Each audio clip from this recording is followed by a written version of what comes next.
નમસ્કાર મિત્રો, ration card ધારકો આ જાણી લો જુલાઈ મહિનાનું અનાજ વિતરણ વ્યક્તિ દીઠ 7 કિલો। તો જુલાઈ મહિનાની અંદર જે છે રેશન કાર્ડ પ્રમાણે જુદા જુદા જે રેશન કાર્ડ હોય છે, જેમ કે APL ration card, BPL ration card અને અંત્યોદય કાર્ડ, પીએચએચ કાર્ડ, એ પ્રમાણે જે છે અનાજનો જથ્થો વ્યક્તિ દીઠ અને કાર્ડ દીઠ મળતો હોય છે। તો આ મહિનામાં જે છે તમને કેટલું રાશન મળશે અને રેશન કાર્ડ વિશે બીજી પણ અગત્યની માહિતી, જેના વિશે આપણે આજના વિડીયોમાં જોવાના છે। તો વિડીયો છેલ્લે સુધી જોવો અને જો તમે અમારી આ ચેનલ પર નવા હોય તો ચેનલને જરૂરથી સબસ્ક્રાઇબ કરી નાખજો।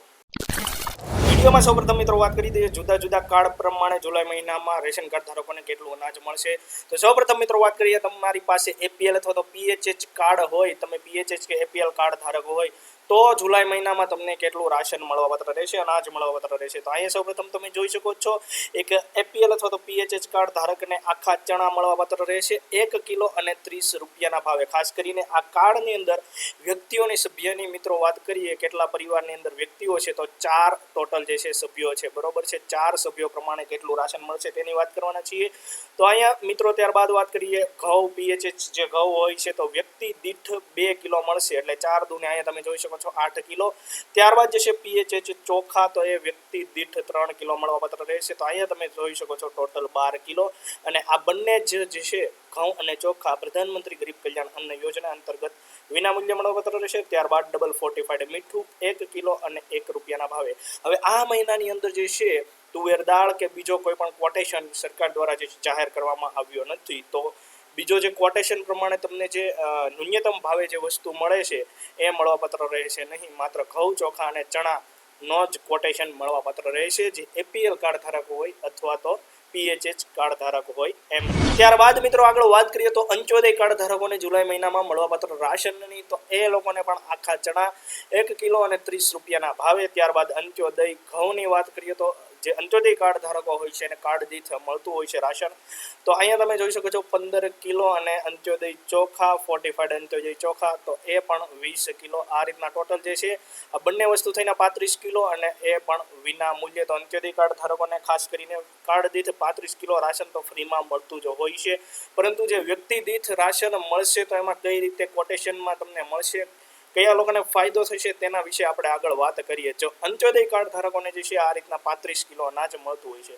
હવે ત્યારબાદ મિત્રો વાત કરીએ આગળ અંત્યોદય ખાંડ, તો અહીંયા તમે જોઈ શકો છો 1 કિલો અને જે છે 15 રૂપિયાના ભાવે અંત્યોદય કાર્ડ ધારકોને ખાંડ મળવાપાત્ર રહેશે। અને ત્યારબાદ મીઠું 1 કિલો અને 1 રૂપિયાના ભાવે। તો આ મહિનાની અંદર તુવેર દાળ કોઈ પણ કાર્ડ ધારકને મળવાપાત્ર રહેશે નહીં, કારણ કે અહીંયા જે છે કોટેશન માં તમને જોવા મળતું નથી। અને મિત્રો બીજી વાત કરવાની કે અહીંયા તમે જે છે આ ટોટલ 35 કિલો અનાજના જથ્થાની જે છે તમે કોટેશન જોયું, પરંતુ આ કાર્ડની અંદર માત્ર 2 જ વ્યક્તિ હોય તો એને 35 કિલો જે છે અનાજ મળતું હોય, તો બીજા રેશન કાર્ડ ધારકો સાથે જે છે એ અન્યાય કહેવાય, બરોબર। વ્યક્તિની સંખ્યા ઓછી હોય છતાં પણ એ અંત્યોદય કાર્ડ ધારક હોય તો એને વધારે રાશન મળે, તો એ જે છે આપણે વિડીયોની અંદર આગળ હજી જોવાના છીએ કે વ્યક્તિ દીઠ 7 કિલો મળે તો શું ફાયદો થાય। અને ત્યારબાદ મિત્રો હવે છેલ્લે વાત કરીએ તો બીપીએલ કાર્ડ ધારકો માટે, બીપીએલ કાર્ડ ધારકોને જુલાઈ મહિનામાં કેટલું અનાજ મળશે, કેટલો કોટેશન રાશન મળશે। તો અહીંયા જોઈ શકો છો આખા ચણા બીપીએલ કાર્ડ ધારકોને પણ મળશે 1 કિલો અને 30 રૂપિયાના ભાવે। ખાસ કરીને બીપીએલ કાર્ડ ધારકોને પણ જે છે વ્યક્તિ દીઠ અનાજ મળતું હોય છે, તો અહીંયા તમે જોઈ શકો છો 4 કિલો અને 12 કિલો। આ કાર્ડની અંદર ટોટલ 4 વ્યક્તિ છે, તો અહીંયા તમે જોઈ શકો છો ઘઉં પ્રતિ વ્યક્તિ 2 કિલો અને ચોખા જે છે પ્રતિ વ્યક્તિ 3 કિલો, એ રીતના મળવાપાત્ર રહેશે, એટલે કે ટોટલ 20 કિલો જે છે ઘઉં અને ચોખા વિનામૂલ્યે મળવાપાત્ર રહેશે। અને અહીંયા તમે જોઈ શકો છો કે એ જે છે વિનામૂલ્યે પ્રધાનમંત્રી ગરીબ કલ્યાણ અન્ન યોજના અંતર્ગત। ત્યારબાદ મિત્રો વાત કરીએ તો બીપીએલ ખાંડ જે છે એ 1 કિલો અને 22 રૂપિયાના ભાવે। અને ત્યારબાદ જે છે મીઠું 1 કિલો અને 1 રૂપિયાના ભાવે। હવે મિત્રો આપણે વાત કરીએ કે જો પ્રતિ વ્યક્તિ જે છે 7 કિલો રાશન મળતું હોય તો જે છે શું ફાયદો થશે। તો આ કાર્ડની અંદર અહીંયા તમે જોઈ શકો છો ટોટલ 4 વ્યક્તિ છે।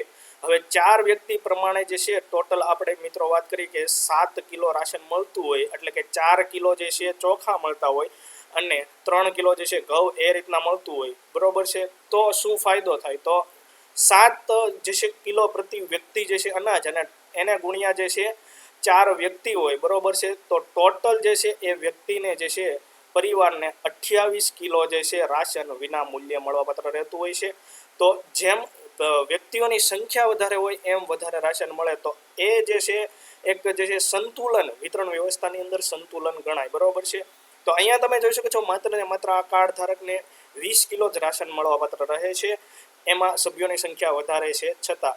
તો એ જે નિયમ મેં આગળના વિડીયોની અંદર તમને જણાવ્યો તો પ્રતિ વ્યક્તિ 7 કિલો અનાજ મળવું જોઈએ કે નહીં, તો એનાથી આ ફાયદો થશે. મિત્રો આજના વિડીયોમાં બસ આટલું જ. આશા રાખું છું કે વિડીયોમાં આપવામાં આવેલ માહિતી તમને જે છે પસંદ આવી હશે. જો આ માહિતી તમને પસંદ આવી હોય તો વિડીયોને જરૂરથી એક લાઇક કરી દેજો અને અમારી ચેનલ સાથે જોડાયેલા રહેજો. અને પછીના વિડીયોની અંદર જે છે રેશનને લગતા કેટલાક મુદ્દા અગત્યની ચર્ચાઓ આપણે કરવાના છીએ, જેમાં રેશન કાર્ડ રદ કરવામાં આવે છે, એના માત્ર આંકડાઓ આપવામાં આવે છે, પરંતુ શું ખરેખર જે લોકો એસી ધરાવતા હોય, બંગલા ધરાવતા હોય, એના રેશન કાર્ડ રદ કરવામાં આવે છે કે નહીં, અનાજ એટીએમનો મુદ્દો, અને સાથે સાથે જે ડિજિટલાઇઝેશન કરવામાં આવે છે, warehousing system, smart warehousing system ને એવું બધું જે છે કરવામાં આવે છે, પરંતુ મૂળ જે રેશનની શોપ હોય છે ત્યાં પરિસ્થિતિ કેવી હોય છે, એના મુદ્દા વિશે જે છે આપણે નેક્સ્ટ વિડીયોની અંદર આગળના વિડીયોમાં વાત કરવાના છીએ. તો ચેનલ સાથે જોડાઈ લેજો, ચેનલને જરૂરથી સબસ્ક્રાઇબ કરી નાખજો અને તમારા જરૂરી મિત્રો અને પરિવારજનોને આ માહિતી જરૂરથી શેર